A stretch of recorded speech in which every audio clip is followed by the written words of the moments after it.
Meanwhile, some politicians appear to prioritize the protection of undocumented immigrants over enforcing the law. Breaking news today, assaults on ICE agents have significantly increased. Why are California's leaders choosing to side with disorder rather than national security? Hello, and welcome to That News Show, where we discuss the latest facts, fakes, and hypocrisy as reported by the legacy media. Let's roll the tape. Fox News reports that Governor Noem has put Governor Newsom on notice following a surge in assaults against ICE officers. While President Trump's administration has achieved new border security, leaders like Gavin Newsom have yet to condemn these attacks. Tonight, we must ask ourselves, when did it become acceptable in America to attack the law enforcement officers who uphold our laws? Evidence suggests that inflammatory rhetoric from some Democratic politicians and their media allies may be contributing to this rise in violence. The Department of Homeland Security has issued a warning. Assaults on ICE officers have increased more than eightfold this year. Get ready for it.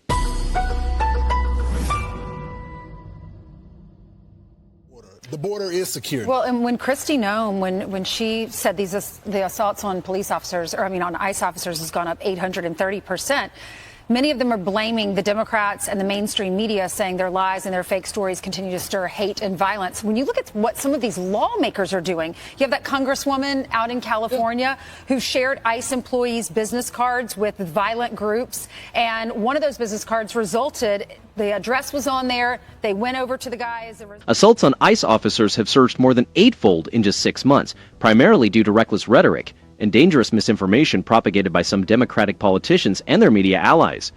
The increase in violence against ICE agents is not only a law enforcement problem, but a national security crisis. The current administration's successes in border security show that effective leadership can restore order and safeguard Americans, addressing evolving threats at both our southern and northern borders. This demonstrates effective leadership and provides ICE and Border Patrol the necessary support and authority to perform their duties effectively. The answer lies not in globalist rhetoric or symbolic actions, but in robust law enforcement, prosecution of those who endanger ICE agents, and proper allocation of federal resources to secure our borders rather than supporting unlawful activities. Under the last Democrat-led administration, unchecked border crossings and chaos jeopardized both American citizens and law enforcement. In California, for example, the distribution of ICE agents' personal information to hostile groups is not only irresponsible, but potentially criminal, with some Congress members undermining federal officers and NGOs funded by the previous administration, encouraging illegal crossings. It's evident that the issue extends beyond compassion and leans towards political manipulation. Americans rightfully expect accountability, not only from the attackers, but also from those politicians and organizations that perpetuate this chaos.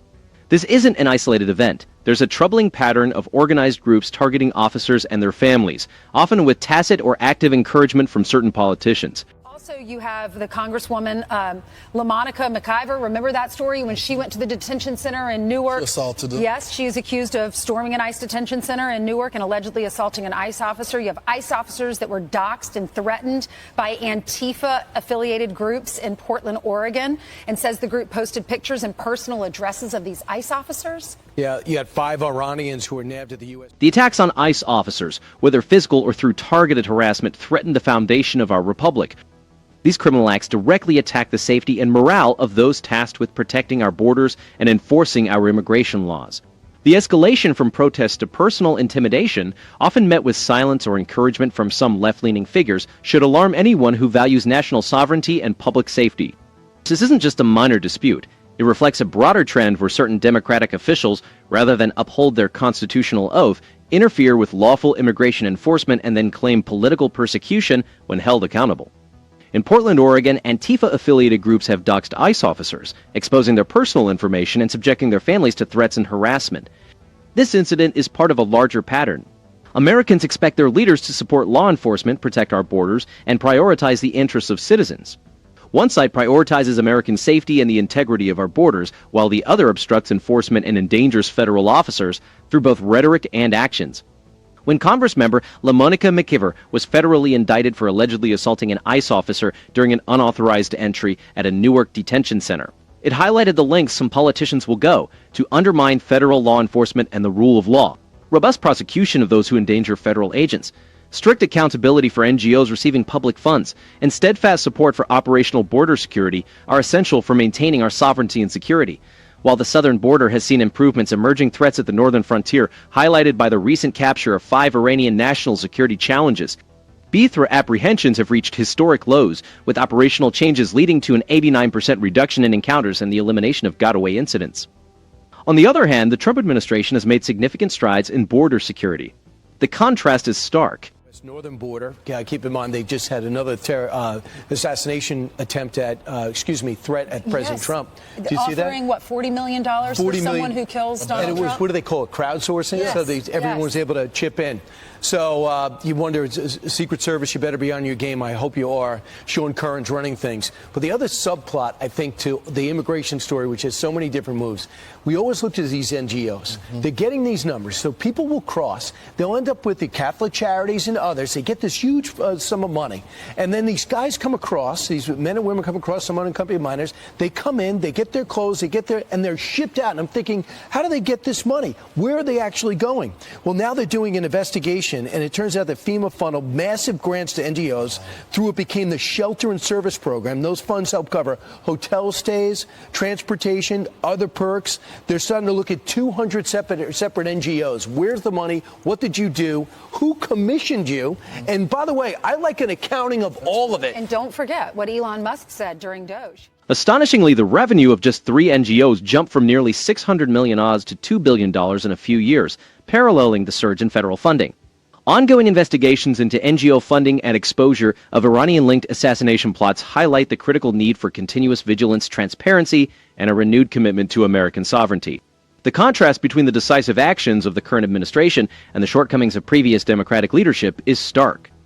The Secret Service's vigilance is crucial as global instability emboldens our adversaries. The discovery of a $40 million bounty for an assassination attempt on President Trump linked to Iranian operatives starkly highlights the ongoing threats to our leaders and national security. Under President Trump, border control has been strengthened, illegal encounters have significantly decreased, and federal resources are now focused on securing the nation rather than subsidizing illegal activities. This issue goes beyond compassion or humanitarian aid. It's about national sovereignty and the judicious use of taxpayer money. There is scope for improvement, such as incorporating more independent experts and diverse sources to enhance their reporting.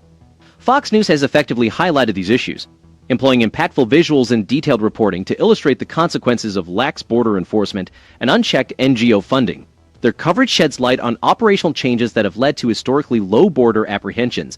These individuals had previous records of unlawful entry, raising serious concerns about potential sleeper cells and foreign-backed plots. Recent events have thrust the vulnerabilities of our northern border into the spotlight, particularly following the arrest of 5 Iranian nationals and 2 Uzbek citizens attempting to enter illegally from Canada. Elon Musk's remarks on Dogecoin and digital fundraising platforms remind us of the potential for technology to be misused, whether for financial manipulation or threats against American leaders. Organizations like Catholic Charities are under pressure to comply, but Americans deserve transparency about how these funds were used and whether they facilitated illegal entries.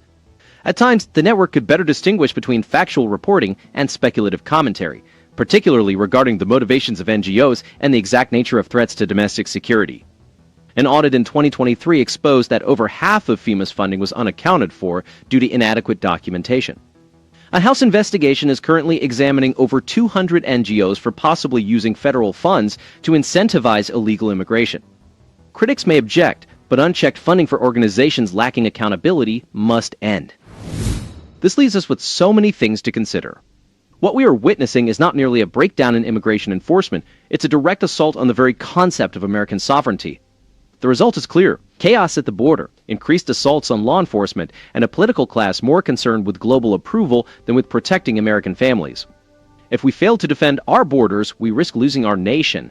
Thankfully, President Trump's administration is taking steps to restore order, support ICE, and prioritize the safety and well-being of American citizens. The previous administration under Joe Biden and Kamala Harris essentially opened the doors, undermined ICE, and signaled to the world that our laws were merely suggestions. We look forward to reading your comments. Please don't forget to like and subscribe. We will see you on the next one.